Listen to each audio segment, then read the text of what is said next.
Olá para você que é membro do canal e está sempre com a gente aqui. Obrigado pela parceria. É muito importante para o canal poder contar com a fidelidade de vocês. Vamos lá para o assunto de hoje. Motorista de Uber com carteira assinada. Um projeto de lei na Califórnia, berço do aplicativo, quer garantias trabalhistas para os motoristas. Essa lei não valeria só para o Uber, mas também para qualquer app que faz essa ligação entre quem fornece serviço e quem procura. Está dando uma confusão enorme por lá, né? As empresas dizem que o negócio ficaria insustentável e que vão entrar na justiça. O governador da Califórnia, Gavin Newsom, disse que vai assinar a lei. Pedro, o que você acha dessa briga? Eu acho que virou o jogo.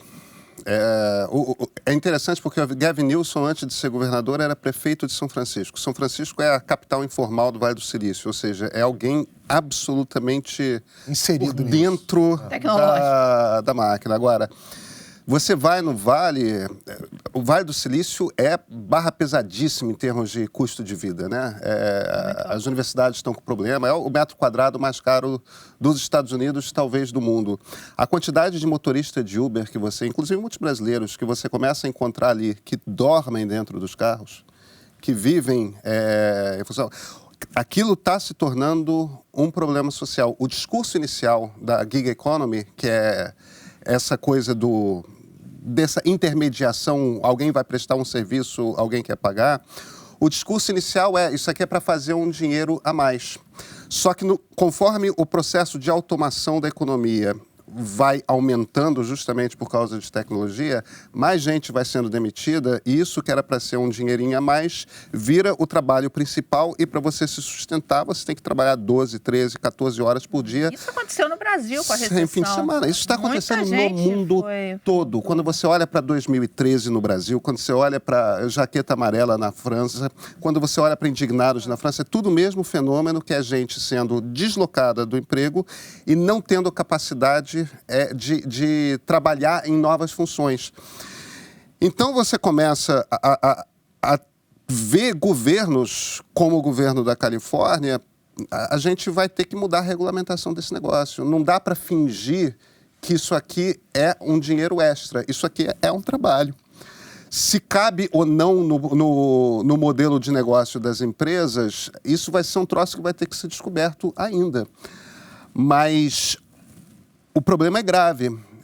O problema existe. Isso é um trabalho. Que é isso, Pedro? Ele acaba inviabilizando esse modelo de negócios de todas as coisas nessa área de compartilhamento, tipo Airbnb, tipo, sabe?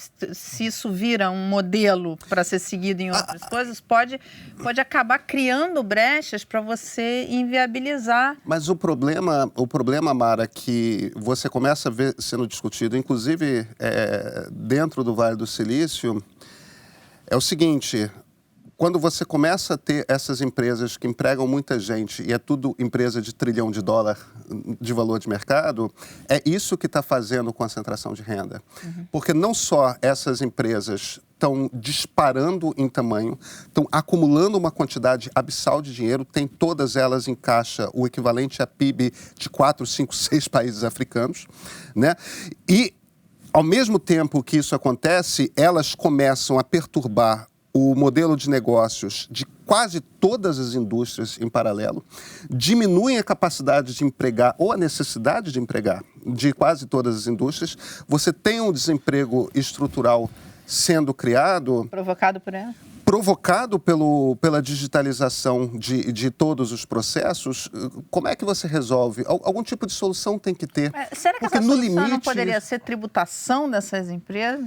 Isso é o que gente como Elon Musk e Bill Gates defende. O que o Vale do Silício fala eles deram uma de Suplicy, né? Sobretributa as empresas de tecnologia e pega esse dinheiro e transforma numa renda mínima, num imposto de renda negativo para todo mundo. O custo da empresa é aumentar de 20% a 30% se começarem a tributar, né? Se tiver que empregar todo mundo, no caso. Se transformarem em funcionários. Isso é o que as empresas dizem. A gente não sabe o quanto que isso é verdade. E no caso do Uber, a gente não pode esquecer também que ano que vem em Tóquio, tanto o Nissan quanto o Toyota vão botar carro autômato de nível 4 na rua. O Uber, Cabify, Lyft, todas essas empresas de carona, de aplicativo, o modelo de negócio delas é baseado em carro autômato. elas estão no vermelho todas. Elas gastam uma quantidade abissal de dinheiro para virar uma marca, para ser conhecido, para as pessoas criarem o hábito de usar o aplicativo, mas elas vão fazer dinheiro mesmo quando não precisar de motorista. Então, mesmo assim, dentro de todo esse debate, essa questão é um remédio que a Califórnia vai aplicar. Aposto que vai sair sendo replicado pelos Estados Unidos todos, pela Europa toda, porque, olha, se a Califórnia capitulou, o resto vai. Agora, é por pouco tempo. Esses carros não vão ter mais motorista rapidinho. E o que vai acontecer com essa gente? O que é pouco tempo, Pedro? Ano que vem, Toyota e Nissan... Isso lá, mas, por exemplo, quanto tempo uma coisa dessa demora a chegar no Brasil? A Marilis quer saber quando é que ela vai poder entrar no Uber, você tem que dar bom dia pra essa gente. Que horror. Marilis, algo entre 5 e 10 anos. Não sou você, tá? Minha nota tá alta agora, cara. Baixa sua bola. Você parou de conversar com as pessoas. Pelo contrário, agora eu conto piada, faço stand-up dentro do carro. Tiro selfie, levo uma comida. O método. Marilis, sua resposta é 5, 10 anos, a gente vai começar a ver carro... É muito pouco tempo. Por isso que eu Você já tem cidades nos Estados Unidos que tem carro autômato prestando... Eu acho que eu ia ter um pouco de medo de entrar num carro sem motorista. Já andei, zero medo, super seguro, muito mais seguro do que com motorista. Eu atualizar. Eu não sabia que tem gente que paga para ser humilhado e não sabia que era tão seguro assim.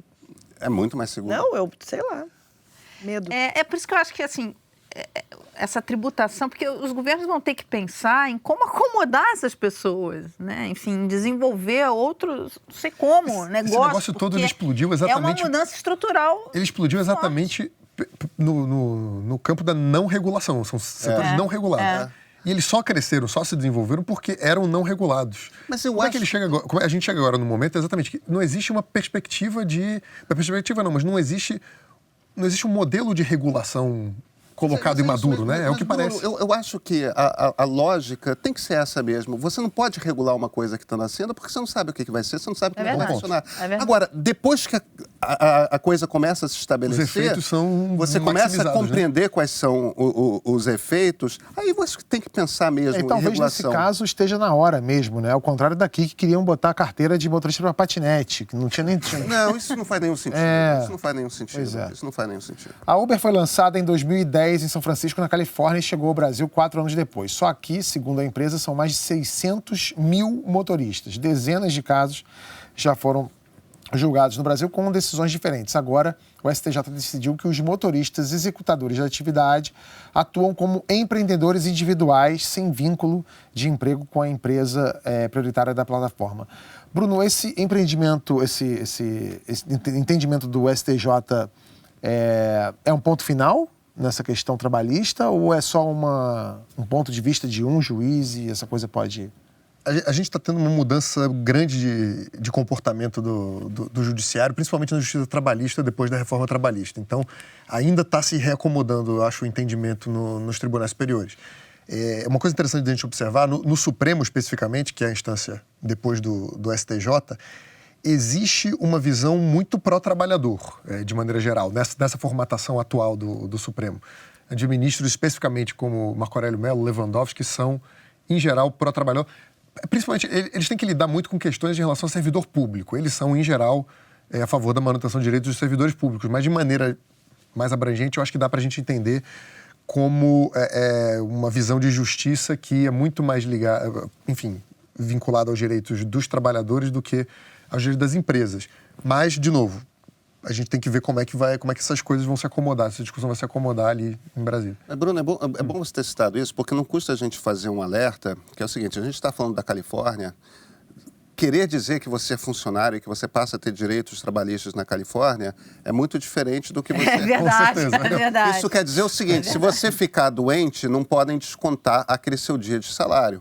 Isso quer dizer que se você trabalhar além das 8 horas, você tem direito a hora extra.